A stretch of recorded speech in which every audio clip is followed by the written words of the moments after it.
Giant-X. Fuimos el primer equipo del mundo en ser patrocinado por Nike. El primer equipo de eSport del mundo, que se me entienda. Nosotros empezamos importando cajas de ordenador. Fuimos a un par de ferias, conseguimos un montón de clientes y empezamos. Y a partir de ahí nos dimos cuenta de que el negocio realmente iba a estar en hacer nuestro propio producto, nuestra propia marca. Y entonces creamos nuestra primera marca gaming, que fue Ozone Gaming. Ahora mismo tenemos oficina en Londres, oficina en Málaga y oficina en Berlín. Bueno, nosotros lo llamamos oficina, pero realmente es un centro de alto rendimiento. Los jugadores profesionales entrenan entre 8 y 10 horas al día, 6 días a la semana. Muchos de ellos son chavales y chavalas de altas capacidades. Están haciendo cálculos matemáticos y estadísticos en décimas de segundo. A la final de League of Legends triplican los datos de la Super Bowl o de cualquier partido de la NBA. Puede parecer un tópico, pero esta pregunta siempre es necesaria. Virginia, ¿quién es Virginia Calvo? Así, en 2 o 3 líneas. Bueno, Virginia Calvo es una mujer empresaria, madrileña de nacimiento, pero malagueña de adopción. Y básicamente yo he desarrollado toda mi carrera dentro del mundo empresarial, fundando 2 empresas en la industria del gaming y la fabricación de componentes informáticos de consumo. Y soy una persona de operaciones, es decir, siempre la parte que yo he ocupado dentro de mis empresas, la dirección, ha sido la de hacer que las cosas funcionen, que todo el mundo pueda desempeñar su trabajo, que tenga las herramientas que necesita y el personal que necesita para desempeñarlas. ¿El mundo del gaming llegó por casualidad o fue algo planificado en tu vida? No, fue totalmente por casualidad. Yo, de hecho, he jugado poquísimo a videojuegos. Sí que se me ha dado muy bien la tecnología o las cosas técnicas, ¿vale? Porque cuando era niña, de esto que yo notaba que las máquinas me hacían caso, ¿vale? Yo sabía hablar con las máquinas, ¿no? Con las máquinas lo que tenía a mi disposición, por las típicas cosas, ¿no? La minicadena, el vídeo, las televisiones y luego más adelante el ordenador, las conexiones a internet, etcétera. Pero el momento videojuego no ha sido nunca algo que haya ocupado mi vida cuando yo era adolescente o estaba estudiando. Era algo que estaba ahí, me acompañaba en alguna circunstancia, pero yo nunca he sido una amante ferviente ni de jugar a videojuegos ni de ver cómo otros jugaban a videojuegos. ¿Y cómo surgió?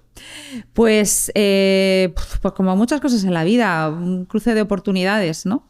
Yo me vine a vivir a Málaga. De hecho, mi formación yo soy fisioterapeuta. Digamos, tengo la diplomatura de fisioterapia y luego ya me he formado en el mundo empresarial, lógicamente, pero cuando yo ya fundé mis empresas y estaba trabajando como empresaria. Básicamente, mi pareja y el que ha sido mi marido, el que ha sido y es mi socio en todas nuestras aventuras empresariales, él sí que tenía unos negocios de informática en Torremolinos, una tienda de informática, bueno, en ese momento un par de tiendas, un cibercafé. Estamos hablando de 2002, 2003, por ahí cuando yo me vine, ¿no? Él llevaba muchos años más antes. Y nada, pues esa fue mi entrada en el mundo de la informática de consumo.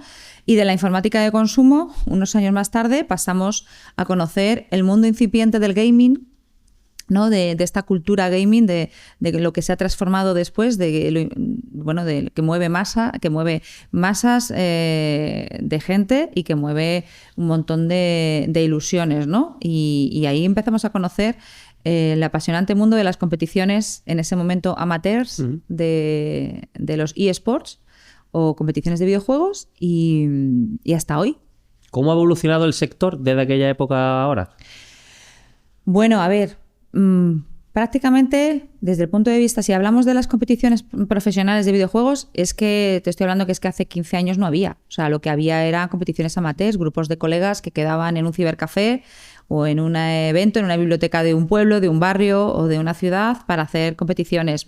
Después se empezaron a hacer competiciones un poquito más pro, pero no había infraestructura. Básicamente, una de las cosas que siempre presumo o que me gusta, no más que presumir, no me gusta presumir, pero sí me gusta sentirme orgullosa de que hemos acompañado el crecimiento de la industria, no solo en España, sino en Europa.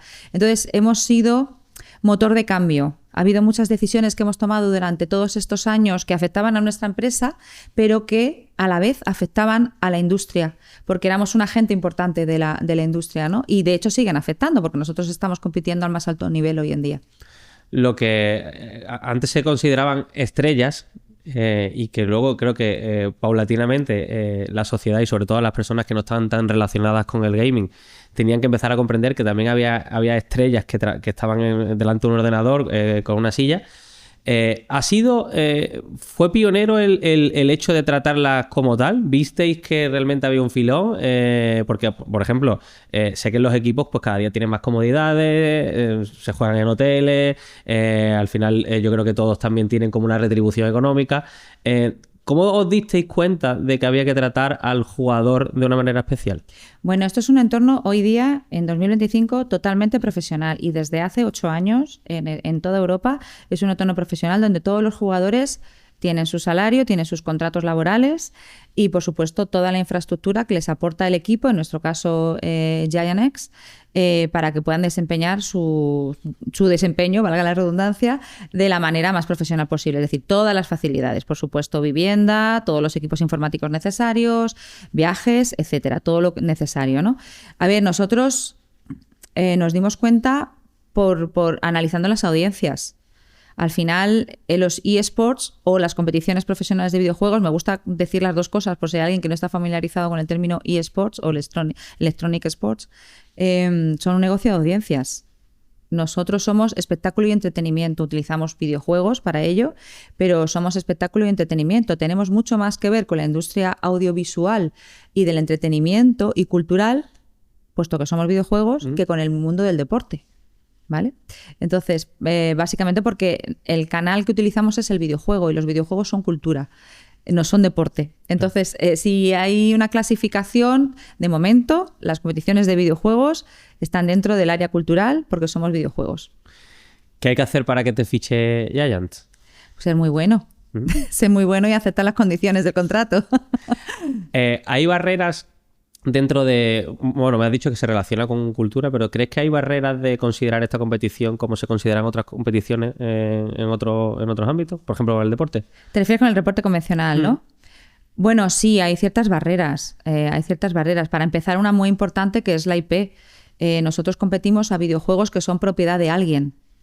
League of Legends, el Valorant son propiedad de Riot. Riot Games es una empresa muy grande que si empiezas a tirar de la cuerda es Tencent, que es una empresa del grupo AliExpress, es una empresa china de origen, ¿no?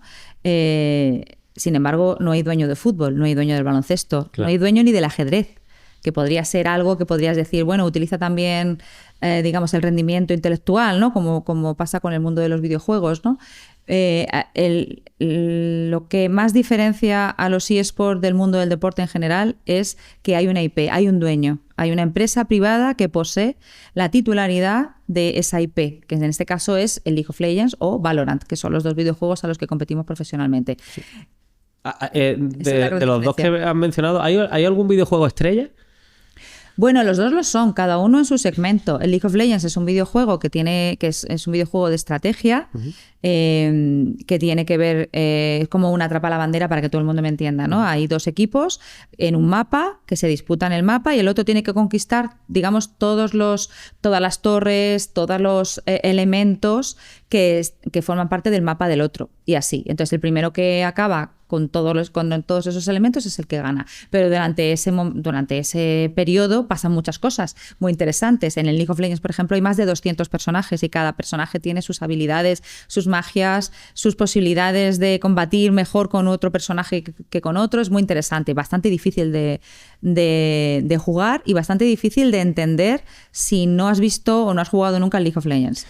El Valorant es un videojuego que es un shooter en primera persona. Es una categoría de videojuegos totalmente distinta. Se parece al Counter-Strike, al Call of Duty, que igual suena más a la audiencia. Más acción. Es otro tipo diferente de acción. Tienes algún shooter en primera persona, tú estás viendo al que porta el arma para acabar pues, con el otro bando, ¿no? Son 5 jugadores contra 5 jugadores. Me interesa mucho porque has dicho que se necesita mucha destreza o incluso talento para jugar. Por supuesto. A los dos. ¿Cómo entrena? Entiendo que solamente jugando, ¿cómo entrena un jugador? A ver, tenemos que pensar que los jugadores profesionales son los mejores posiblemente de su país, o sea, de su país, de su área, de su zona, y se desarrollan habilidades muy distintas en función del videojuego al que se juegue. O sea, cada videojuego podría ser una disciplina. Por ejemplo, si lo equiparamos al atletismo, el atletismo es un solo deporte, pero la realidad es que tienen unas características muy distintas un corredor de fondo que un saltador de pértiga o un corredor de velocidad. Pues aquí pasa lo mismo. Los eSports, digamos, son una única disciplina, pero dentro de cada una de ellas hay diferentes videojuegos y cada videojuego desarrolla unas habilidades. Tenemos que pensar que los jugadores profesionales, muchos de ellos son chavales y chavalas de altas capacidades. Están haciendo cálculos matemáticos y estadísticos en décimas de segundo. Es decir, están tomando la decisión de si van a por el dragón o si van a por el Nashor, son dos elementos del League of Legends, en función de qué personajes tengan los demás, cuánto oro tenga cada uno de los contrincantes, si tienen una habilidad desarrollada o no, qué nivel de juego tienen, o sea, todo eso en décimas de segundo pasando a la vez. ¿Vale? Oh. Entonces, estos chavales y chavalas, ya te digo, muchos de ellos tienen altas capacidades y son muy buenos en matemáticas, en física, y algunos de ellos cuando dejan de ser, todavía no tenemos mucho histórico porque es una disciplina muy nueva, pero algunos de ellos que han dejado ya de ser jugadores profesionales se han pasado a estudiar ingenierías o ciencias, o incluso algunos que han querido seguir con este entorno competitivo se han transformado en jugadores de póker profesional. Entiendo que también hay que estar como muy bien psicológicamente y en forma, ¿no? Porque te cansarás, yo supongo que la mente te jugará malas pasadas, tendrás ganas de levantarte de la silla. Supongo que también el aspecto psicológico es muy importante, ¿no? Sí, bueno, al final la salud mental en cualquier disciplina competitiva es fundamental. Controlar los niveles de estrés, el descanso, los niveles de, bueno, ya lo he dicho, el cortisol. Y luego además hay que tener en cuenta que muchas veces en estos casos estos chicos y chicas están en una edad donde posiblemente tienen su primera novia, tienen bueno, pues todos los temas hormonales de la posadolescencia y de la entrada ya, digamos, en la fase adulta. Pero bueno, al final esto todo se entrena. Tú tienes que pensar que estos chicos y chicas se entrenan entre 8 y 10 horas al día, 6 días a la semana. Y el entrenamiento es jugando. ¿Es una competición en la que hay más chicos que chicas o hay paridad? Sí, desafortunadamente, y digo desafortunadamente porque nos gustaría que fuera más equitativa, si lo comparamos con los datos de videojugadores que hay en Europa, hay muchos menos jugadores profesionales que jugadoras profesionales. Estamos hablando de un 95 versus un 5% de mujeres compitiendo en profesional. Pero sin embargo, hay brotes verdes, porque hoy en día se juega en paridad, es decir, prácticamente, bueno, de hecho la última encuesta daba que había más mujeres jugando a videojuegos que hombres, nada, un 0,5%, parece que era un 52% versus un 48%, algo así, pero claro, estas encuestas tienen en cuenta todos los videojuegos, desde la señora o el señor que está jugando Candy Crush en el metro a los que juegan a League of Legends o juegan al FIFA, pero sin embargo el videojuego competitivo, estoy convencida, aunque no tenemos estadísticas claras que lo definan, que hay muchísimo más porcentaje de hombres que de mujeres. Es algo que la industria estamos trabajando desde hace años para que más jóvenes mujeres quieran entrar en el entorno competitivo y desarrollar una carrera profesional. ¿Y a qué edad se deja de jugar a los videojuegos? ¿O de competir? Son dos cosas distintas, claro. O sea, competir profesionalmente pues va a depender del juego. Por ejemplo, en videojuegos de shooter depende mucho de la agudeza visual. Claro, al final tú tienes que apuntar y disparar. Claro. Entonces la agudeza visual dicen que a partir de los 25 años empieza a bajar. Entonces, bueno, hay jugadores de shooter que tienen 30 años y siguen jugando, o 32, 33, y siguen siendo buenos, siguen jugando en la alta competición, ya son los menos. En League of Legends, debido al agotamiento que supone mantenerte al día con los cambios en el juego, etcétera, los jugadores suelen retirarse un poquito antes de los 30, en algunos casos a los 26, etcétera. Pero ya te digo que no tenemos todavía un histórico muy reseñable, porque apenas llevamos 8 años y hay muchos jugadores que cuando yo empecé en esto, cuando se empezó la competición profesional, ya estaban jugando y todavía no se han retirado. Entonces todavía necesitamos un poquito más de tiempo. Tú piensas que los eSports tienen apenas, vamos a poner como máximo 10 años de entorno profesional, como una industria profesional que genere ingresos y que genere negocio. No tenemos muchos datos todavía. El fútbol tiene más de 100 años. ¿No? Y fíjate todo lo que ha conseguido. Incluso volviendo a la pregunta anterior, el fútbol femenino, han tenido que pasar 90, 80 años para que el fútbol femenino tenga la visibilidad que tiene hoy. Pues un poco lo que, hombre, nosotros esperamos no tardar 80 años, ¿no?, en conseguirlo con la competición femenina, pero bueno, estamos haciendo todo lo que podemos en ese sentido. Has hablado de industria y realmente los eSports tienen muchísima gente detrás y muchísimos adeptos. Entiendo que también habéis tenido que aprender a ser una industria a la hora de patrocinio. Te cuento, cualquier empresa que tenga un nicho o un target que cuadre con el de los eSports, quizá todavía no todas las empresas sepan la cantidad de gente que mueve, ¿no? Claro, gran parte de nuestro trabajo es hacer mucha pedagogía y explicar lo que somos, porque hay una tendencia natural del ser humano, en general, a que cuando yo no consumo un producto es como si no existiera. Es decir, si yo no fumo, no me interesa ni el precio del tabaco, ni nada. O sea, sé que existe, sé que hay algo por ahí, pero no me interesa para nada ni el precio, ni las marcas, ni nada de lo que hay. Pero sin embargo, si yo soy empresaria, a lo mejor me interesa publicitarme en dicho entorno. Es un mal ejemplo, ¿vale? Lo he puesto, pero lo he puesto para que se entienda la radicalidad. Hay muchas empresas que desconocen todos los entresijos que se mueven dentro de la industria de los eSports en concreto y a lo grande, digamos, en la industria gaming. Estamos hablando de que en España más de la población española juega videojuegos. No solo juega videojuegos, sino que consume contenido de entretenimiento de videojuegos. Perdona que te interrumpa. Por ejemplo, en una final de League of Legends... ¿hay más espectadores o parecido a los espectadores que a lo mejor en una final de fútbol o más? ¿Menos? Depende de qué final. Todavía no hemos conseguido llegar a la final de un mundial, pero para que te hagas una idea, la final de League of Legends, la final del mundo de o el mundial de League of Legends, los últimos partidos ya de, digamos, semifinales y finales, triplican los datos de la Super Bowl o de cualquier partido de la NBA. Wow.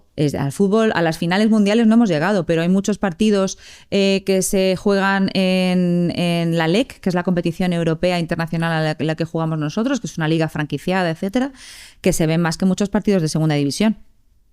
No sé si esto ayuda para entender. Y además, el tipo de público que lo ve es muy nicho, en el sentido de que son chicos y chicas entre los 16 y los 35 años afines a este mundo donde hay muchas marcas que no han entrado. Entonces ese es nuestro reclamo. Al final somos un negocio de audiencias y nosotros lo que vendemos es el posicionamiento de nuestra audiencia. Y luego, por supuesto, vendemos la marca Giant-X, que tiene un posicionamiento muy estructurado. Somos una marca que lleva en el sector muchos años, una marca que ha hecho... no hemos sido los que más presupuesto hemos tenido durante todos estos años. No hemos hecho grandísimas cosas, pero las cosas que hemos hecho las hemos hecho muy bien. Y te pongo solo un ejemplo que creo que es muy importante y me gusta contarlo. Nike, la marca de zapatillas, que bueno, cuando empezamos a trabajar con ellos tuve que empezar a decir Nike, porque hasta ese momento era Nike y ahora vuelvo a decir Nike. Nosotros empezamos a hablar con ellos en 2019, bueno, a finales de 2018, como un acuerdo nacional. De hecho, hablábamos con la gente de Barcelona, ¿no?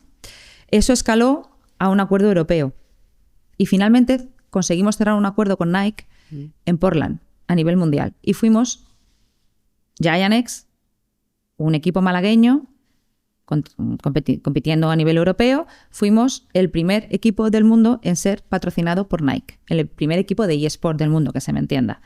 Lamentablemente luego llegó la pandemia y bueno, pues tuvimos que... Se siguió con el acuerdo y con el patrocinio, pero todo lo que se había planteado hacer no se pudo hacer, porque estábamos encerrados y por millones de cosas, ¿no? Entonces, bueno, hubo un viraje, pero fuimos el único durante 3 años patrocinado por Nike en todo el mundo. ¿Cómo está posicionada España dentro del nivel de videojuegos?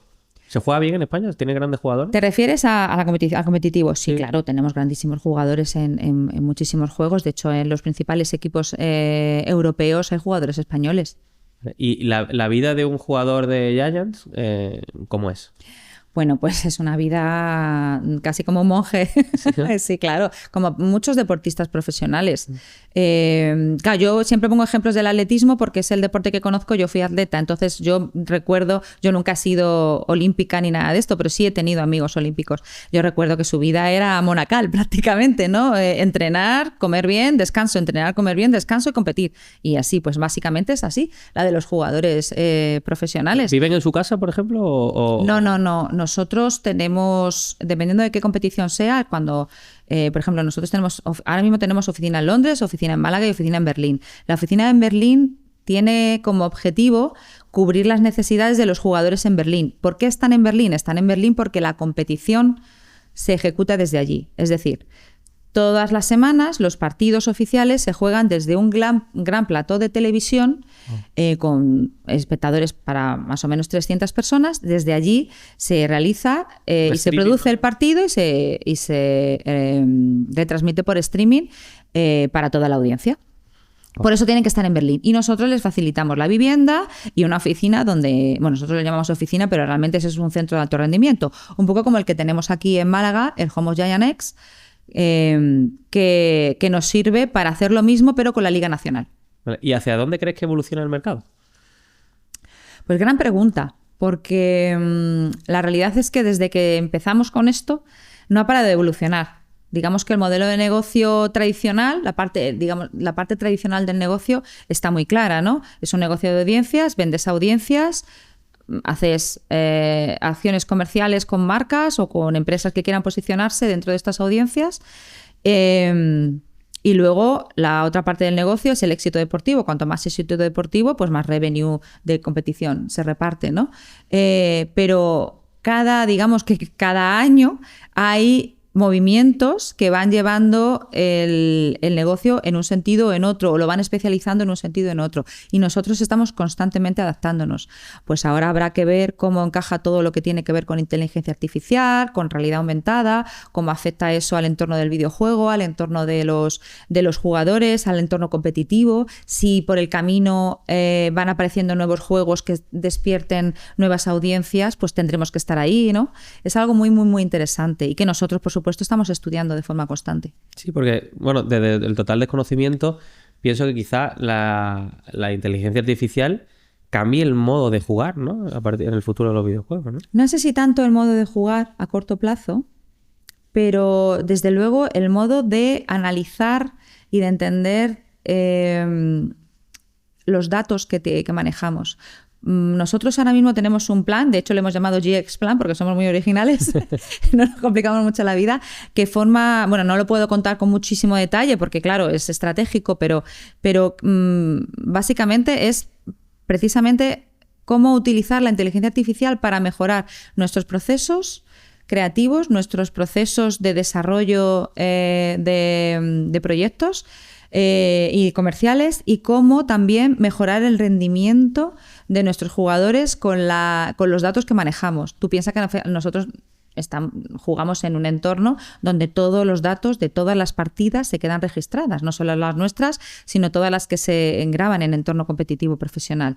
Tenemos acceso a esos datos. Entonces, el manejo de esos datos que ya llevamos haciendo durante un par de años nos está ayudando, por ejemplo, con los procesos de scouting y de captación de talento de jugadores. Es decir, ya hemos descubierto dos figuras claro. que si no hubiéramos hecho un uso inteligente de esos datos, seguramente se nos hubieran pasado por alto, y las hemos descubierto nosotros y están triunfando con nosotros, ¿no? Tenemos que seguir mejorando, por supuesto, y tenemos que darle una vuelta más a la parte de inteligencia artificial. De hecho, hemos desarrollado nuestra propia herramienta para trasladar estos conocimientos que tenemos del uso de los datos del entorno profesional y compartirlos con el entorno amateur. Es decir, tú quieres empezar a jugar a League of Legends mañana, pues puedes utilizar Aitero, que es nuestra herramienta de inteligencia de coaching, de entrenamiento de inteligencia artificial, para mejorar tus habilidades dentro del juego. Te dice qué habilidades tienes que mejorar, cómo tienes que hacer los drafts de los partidos, etcétera. Entonces nosotros al final lo que queremos hacer es, hoy estamos trabajando en ello, pero a grosso modo un poco lo que se hace Mercedes con la Fórmula 1, y luego traslada esa información a los coches que salen al mercado, pues nosotros queremos utilizar esa información valiosa que tenemos de nuestros Fórmula 1, que son nuestros jugadores, y trasladarlos a información valiosa que compartir con la gran audiencia, que estamos hablando de más de 150 millones de jugadores de League of Legends en el mundo. Estás hablando de la inteligencia artificial como una gran aliada, por lo que veo. Efectivamente. ¿Y no te da miedo? ¿Dónde está lo malo? A mí me da más miedo la gente usando la inteligencia artificial que la propia inteligencia artificial. Cuéntame. De momento. ¿Por qué? Hombre, porque los usos... no hay nada más que encender la televisión y poner las noticias. Hay mucha gente mala haciendo cosas malas en general, ¿no? Y hay mucha gente buena intentando hacer el bien que no se la escucha. Entonces, en la parte de inteligencia artificial creo que hace falta una regulación para poder controlar el uso de esta inteligencia. No controlar, la palabra controlar es muy fea, pero para poder precisamente, sí, pero por no utilizar la misma, ¿no? Para poder asegurar que se va a hacer un uso a favor del ser humano y no en contra del ser humano. Y ojo, de todos los seres humanos. La inteligencia artificial tiene muchos sesgos todavía. Hay muchas vías que tenemos que trabajar y que corregir, y eso solo se puede hacer si hay detrás seres humanos. Y luego hay una parte, nosotros estamos en un entorno muy creativo. Nosotros formamos parte de la industria audiovisual, creamos muchísimo contenido audiovisual para comunicarnos con nuestra audiencia, con nuestros fans, que tenemos más de 24 millones de fans en todo el mundo. Y todo esto lo hacemos a través de contenidos. La creación de contenido audiovisual o de comunicación va a crecer muchísimo, y ya está creciendo muchísimo gracias a la inteligencia artificial, pero siempre va a hacer falta el gusto de un ser humano, el conocimiento de un ser humano, la última definición, la última palabra. Entonces la IA yo creo que nos va a ayudar en mejorar procesos, adelantar, en perder tiempo, es decir, no perder tiempo con cosas que puede hacer la IA, ¿no? Y eso es lo que tenemos que tratar. Es decir, yo al final lo que quiero no es... yo lo que quiero es que la IA me ayude a fregar los platos para tener más tiempo para pensar en estrategia. No sé si me explico, ¿no? No que la IA piense en la estrategia y yo tenga que fregar los platos. Entonces, eso es lo que tenemos que trabajar como seres humanos y enfocarnos a nivel estratégico, corporativo y sobre todo de aquellos que tienen el control de la IA, que está en muy pocas manos. Hay sobre todo una parte o una generación o un par de generaciones que explica o que se queja de que quizá la inteligencia artificial quita puestos de trabajo. Lo único que quizá hay que aprender es a manejarla, ¿no? Para crear nuevos puestos de trabajo a partir de la IA. Es inevitable. Toda transición tecnológica conlleva pues una serie de adaptaciones a esa transición tecnológica. El problema con la IA es que está sucediendo muy rápido y no está dando tiempo a adaptar la gestión de talento. Pero todos los estudios, y ojalá esto sea verdad, confirman o dicen, más que confirmar, pero esto ya se verá, ¿no? Prevén que se van a crear más puestos de trabajo que puestos se van a destruir. Lo que pasa es que seguramente sean puestos de trabajo que todavía no conozcamos, o que sí conocemos, pero que necesitaremos más talento orientado ahí. Entonces yo creo que lo que tenemos que hacer es vislumbrar con suficiente antelación dónde vamos a necesitar ese refuerzo y ayudar a la gente a que transforme su carrera profesional hacia donde vamos a necesitar, hacia donde la sociedad tecnológica o no tecnológica va a necesitar esos refuerzos. Virginia, aprovechando que tenéis también vosotros, sede aquí en Málaga, es una pregunta muy recurrente que le suelo hacer a todos los invitados. ¿Qué te parece Málaga? ¿Vives cómoda en Málaga? ¿Qué le parece a la gente de tu alrededor que llega a Málaga? Es verdad que el hub tecnológico ha ayudado, pero ¿puede ser una burbuja que explote? ¿No? Jolín, son muchas preguntas en una. A ver, yo soy madrileña, nací en Madrid y hace 22 años me vine aquí. Aquí he desarrollado mi carrera profesional de adulta. Han nacido mis hijas y he fundado mis empresas. Yo estoy muy a gusto en Málaga, si no me hubiera buscado otro sitio para estar o me hubiera vuelto a Madrid seguramente, ¿no? Aquí se vive muy bien, o por lo menos hasta ahora hemos vivido muy bien. Yo soy una privilegiada, tengo mi vivienda, yo vivo en Torremolinos, no vivo en Málaga, pero bueno, Torremolinos para mí Contamos es como Málaga, que me como perdone la parte. alcaldesa de Torremolinos, pero para mí es como todo integrado porque está muy cerca, ¿no? Yo vivo en Torremolinos, pero trabajo en Málaga. Es muy fácil vivir en Málaga por muchos motivos. En primer lugar, por supuesto, ya lo sabemos, el clima, las distancias, claro. las infraestructuras, etcétera. En segundo lugar, la gente. La gente es maravillosa. Es muy, muy fácil acostumbrarse a la calidez y a cómo te reciben en Málaga, ¿no? Yo no he viajado muchísimo, pero bueno, he viajado un poco. E incluso dentro de España me cuesta mucho encontrar esa calidez. Entonces, me costaría mucho cambiar de residencia habitual. Podría plantearme ir a vivir una temporada a algún sitio por algún motivo laboral o no, pero a mí me gusta mucho Málaga. Con respecto a lo que comentas, lógicamente hay un reto muy importante. Tenemos que conseguir que todo el mundo pueda desarrollar su vida en Málaga y tenga posibilidades de hacerlo, ¿no? O que el mayor número posible de personas. Lógicamente, la llegada de grandes empresas tecnológicas han traído mucho talento internacional, personas que seguramente tienen salarios mucho más altos que la media de Málaga, que pueden permitirse pagar alquileres altísimos, y eso hace, lógicamente, que suba el precio de los alquileres. Eso y otras cosas más que pasan, no solamente Obvio. esto, por supuesto. No voy a ser yo tan minimalista, ¿no?, con el problema, ¿no? Pero la realidad es que yo me encuentro que cuando voy a contratar a alguien de fuera, porque nosotros tenemos bastante talento de fuera, un poco mix, ¿no? Mitad gente de Málaga, Andalucía, y mitad gente de fuera. Cuando tienen que venir a vivir a Málaga es bastante complicado. Les cuesta poder permitirse pagar una vivienda para vivir solos. Tienen que compartir, a veces incluso con varias personas, no solamente con una, ¿no? Eso es algo que es una realidad de todas las grandes ciudades del mundo, ya no te digo de España, pero del mundo. Entonces, por un lado es una buena señal, pero por otro lado creo que es algo en lo que tenemos que trabajar, ¿no? No me compete a mí, por supuesto, pero sí que deberíamos trabajar porque podemos afrontar la fuga de talento. Interesante. Has dicho que eres madre. Sí. ¿Qué tal ser empresaria, fundadora de un negocio como Giants? Entiendo que habrá grandes dosis de conciliación. ¿Cómo lo llevas? Bueno, bien. Bien, en la medida que lo llevamos prácticamente todas las mujeres que trabajamos.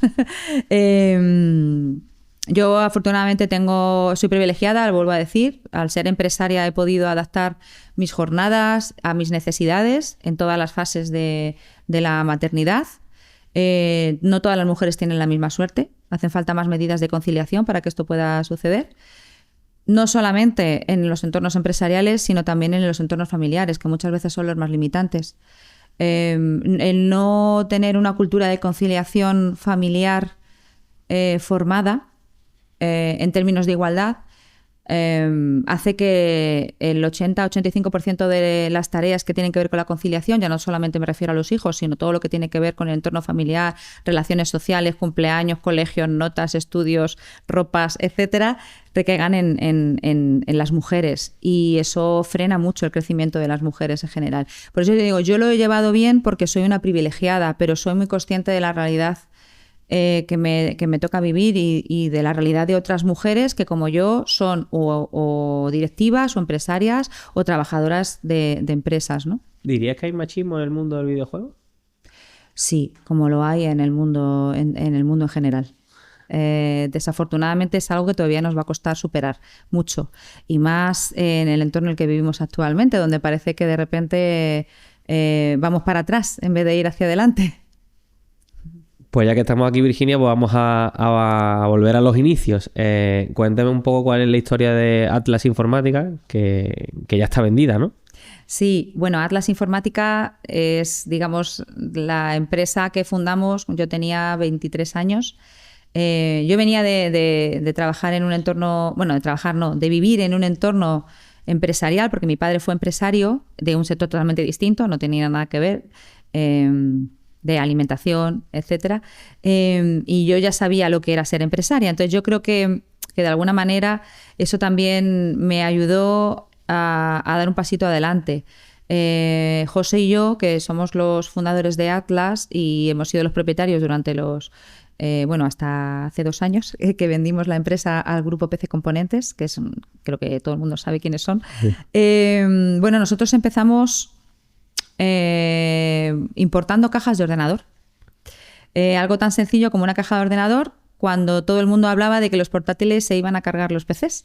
Te estoy hablando hace 20 años, ¿no? Y nosotros dijimos, pues mira, nosotros vamos a empezar a traer cajas de ordenador, pero ojo, distintas. Nuestras cajas, claro, es que es como muy naif hablar de esto, porque claro, la caja de ordenador es posiblemente lo menos sexy del ordenador en sí, porque al final es una estructura que lo que hace es soportar lo que realmente vale del PC, ¿no? La placa, la gráfica, la memoria, etcétera, ¿no? Pero sin embargo es una estructura muy importante porque al final tiene que tener la refrigeración adecuada para que el PC no se apague, y más hace 20 años que eran los ordenadores tenían otros requisitos, ¿no? Entonces nosotros lo que hicimos fue traer cajas de ordenador diferentes, cajas de colores, cajas mejor refrigeradas, cajas con ventana lateral, etcétera, una serie de productos. Entonces eso nos diferenció del mercado. En aquel momento no había de eso, y lo que hicimos fue importar marcas que se estaban trabajando en Estados Unidos. Fuimos los primeros. Fuimos importadores exclusivos de varias marcas. Eso nos posicionó rápidamente como únicos en el mercado. Fuimos a un par de ferias, conseguimos un montón de clientes y empezamos. Y a partir de ahí nos dimos cuenta de que el negocio realmente no iba a estar en ser un intermediario, sino que el negocio iba a estar en hacer nuestro propio producto, nuestra propia marca. Entonces, José fue la persona que empezó a viajar a Asia, a todas las ferias, a todas las fábricas, y empezamos a desarrollar nuestras marcas. Entonces, de ahí nació Nox, que es una marca hoy número 1 en ventas en cajas y fuentes de alimentación a nivel nacional. Y posteriormente conocimos el mundo del gaming. Esto te estoy hablando ya de 2007, 2008. Un poquito más, 2009 posiblemente. Empezamos a ver que había una tendencia a hacer productos específicos para jugar a videojuegos. Ahora es muy común, pero en aquel momento todo era Office, todo era para trabajar en oficina. No, los ratones eran 2 botones, punto. No, los teclados, pues un teclado tal, ya está. Y el auricular no tenía ni micrófono porque no se hacían ni videoconferencias, ¿no? Pero sin embargo nosotros nos dimos cuenta de que ahí podía haber un filón. Y entonces creamos nuestra primera marca gaming, que fue Ozone Gaming, que fue un éxito de ventas a nivel nacional. ¿Tuvisteis asesoramiento o formación? Porque al final me estás hablando de que dentro de vuestro emprendimiento formasteis muchas, entiendo que son sociedades, branding, marketing, absolutamente un 360 de empresa, y no sé hasta qué punto tenéis formación práctica. Bueno, nosotros hemos sido siempre muy autodidactas. Yo sí que es verdad que hice un máster en la Cámara de Comercio, que además coincidió con el nacimiento de mi primera hija, o sea que fue bastante duro, y eso me ayudó a colocar todo lo que yo había aprendido haciendo, ¿no? Este learning by doing, yo lo hice a la fuerza, ¿no? Y un José un poco igual también. Y bueno, pues fuimos, lógicamente, también cometiendo errores, ¿no? Rodeándonos de gente mejor que nosotros o expertas en áreas donde nosotros no lo éramos para avanzar y seguir creciendo. Y bueno, la verdad que llegamos a facturar 22 millones de euros en el año de la pandemia, y estamos muy orgullosos, la verdad, de todo lo que hemos construido durante todos estos años, porque supimos ver que ahí había un filón y no nos equivocamos. En otras cosas sí, pero en eso no nos equivocamos. Supongo que también tensa mucho y llena de nervios cuando llega a lo mejor un grupo grande y quiere comprar tu empresa. No todo el mundo está preparado, tiene nociones a la hora de hacer todo ese tipo de transacciones, ¿no? Bueno, nosotros llegó un momento en el que decidimos que queríamos vender. Y surgió la oportunidad. Nosotros conocíamos al grupo, en concreto a PC Componentes, a los fundadores, desde el principio.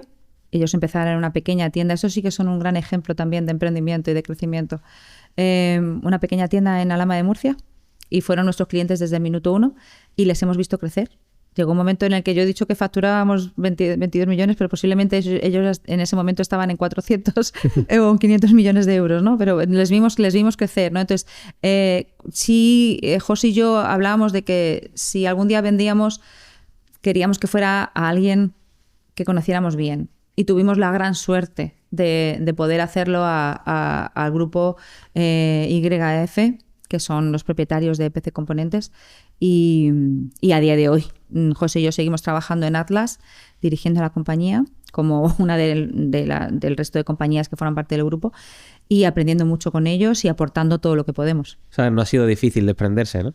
A ver, siempre es difícil, pero lo ha hecho más fácil. Hubiera sido distinto. Nosotros tuvimos propuestas de grupos franceses, de grupos españoles, pero de otro sector, y ahí no lo vimos tan claro.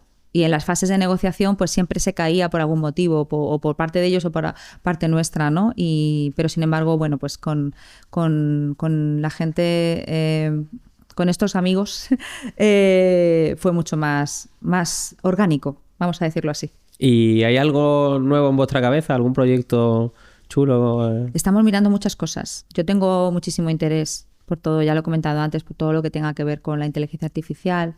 ¿Pero relacionada con el gaming o quizá no tanto? Sí, no. De hecho, estoy terminando un máster enfocado precisamente a dirigir proyectos de inteligencia artificial, porque yo no soy ingeniera, ni creo que pueda ser ingeniera ni aprender a programar a estas alturas, aunque nunca se sabe, pero soy buena desde el punto de vista operativo y yo no soy ingeniera, pero soy ingeniosa. Entonces, conociendo la tecnología, aunque no seas capaz de crearla, sí que puedes desarrollar proyectos. Entonces, esa es mi idea. Entonces, tenemos varias cosas en mente, estamos analizando cosas, viendo oportunidades, y muchas dentro del mundo del gaming, que es donde nosotros conocemos, otras también en el mundo del entretenimiento. Pero bueno, de momento nosotros continuamos con toda la tarea que tenemos, que no es poca. Claro, me está diciendo que no es poca y entiendo que no es poca. Os rodeáis supongo que pues de un montón de trabajadores. ¿Qué es lo que tiene que tener una persona para que trabaje con vosotros? Jolín, pues al final yo creo que una de las cosas más importantes que tienen las empresas son las personas, si no la más importante. Entonces, para nosotros siempre ha sido muy importante rodearnos de gente que hable nuestro lenguaje, que entienda nuestros valores, que en definitiva sea fácil comunicarnos con ellos y que entiendan cuál es el objetivo de hacia dónde vamos, ¿no? Que una parte muy importante es nuestra capacidad de comunicación hacia ellos, pero es muy importante esa empatía, ¿no? Ese check cuando conoces a alguien, ¿no? Hay gente muy preparada que no ha hecho ese check con nosotros y otras personas que a lo mejor no han estado tan preparadas que sí que lo han hecho y hemos podido crecer juntos dentro de la compañía. Al final, en definitiva, para nosotros tenemos una máxima, es que solo contratamos buenas personas. Oh. Puede ser algo muy grandilocuente, pero la realidad es que intentamos rodearnos de buenas personas y de gente. Y currantes, entiendo, también. Normalmente las buenas personas suelen ser currantes, por lo menos desde el punto de vista de lo que yo entiendo como buena persona, ¿no? Una persona comprometida, valores, ¿no? Con valores, con con capacidad de sacrificio, honesta.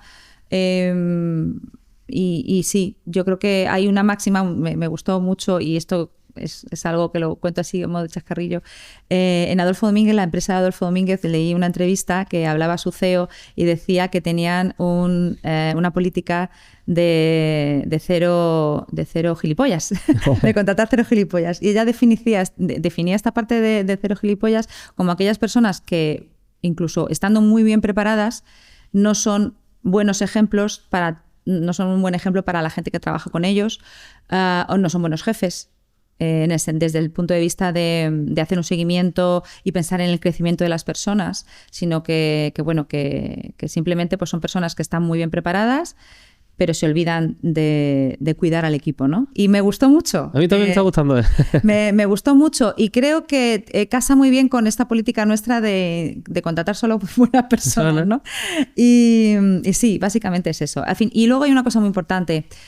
Tienes que ser consciente de que tienes que trabajar como empresario con gente más preparada que tú y no tener complejos. Ni Amancio Ortega ni ningún empresario o empresaria ha tenido éxito contratando personas, digamos, que no aportaran más valor de lo que ellos podían aportar, ¿no? Ni conocimiento, ¿no? Hay que olvidarse de egos y hay que tirar a gente de la que puedas aprender. Y a mí eso me encanta.